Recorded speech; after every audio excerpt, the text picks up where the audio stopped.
21वीं सदी के दूसरे दशक के अंत में अफ्रीका एक बार फिर उपनिवेशवाद, आतंकवाद और आर्थिक गुलामी के नए रूपों से जूझ रहा था। पश्चिमी अफ्रीकी देश बुर्किना फासो, जो कभी थॉमस संकारा जैसे क्रांतिकारी नेता की धरती था, एक बार फिर इतिहास के नाजुक मोड़ पर खड़ा था।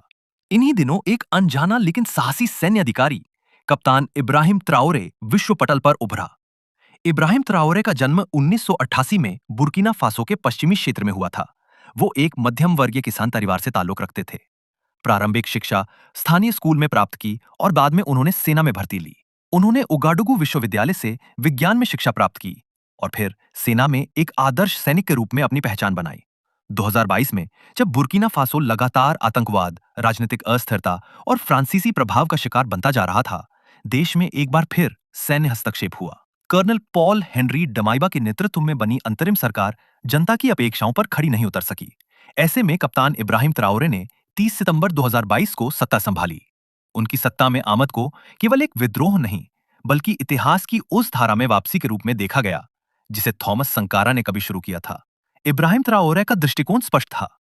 बुर्किना फासो को विदेशी हस्तक्षेप से मुक्त कराना, प्राकृतिक संसाधनों पर जनता का अधिकार सुनिश्चित करना और वास्तविक आत्मनिर्भरता की स्थापना करना। वे पश्चिमी शक्तियों, विशेषकर फ्रांस के कटु आलोचक बनकर उभरे। उन्होंने देश में स्थित फ्रांसीसी सैन्य ठिकानों को बंद किया, सोने और अन्य खनिजों पर राष्ट्रीय नियंत्रण को मजबूत किया और रूस समेत अन्य गैर पश्चिमी देशों से संबंध बनाए। उनकी ये नीति बुर्किना फासो के इतिहास में एक नई क्रांतिकारी लहर का सूत्रपात थी। संयुक्त राष्ट्र और पश्चिमी मीडिया ने उन्हें विवादास्पद और युवा सैन्य तानाशाह करार दिया, लेकिन देश की आम जनता उन्हें एक उद्धारक के रूप में देखती है। उन्होंने जनसभाएं की, ग्रामीण क्षेत्रों में जाकर किसानों और युवाओं से सीधे संवाद किया और अपने संदेश को देश के कोने कोने तक पहुंचाया।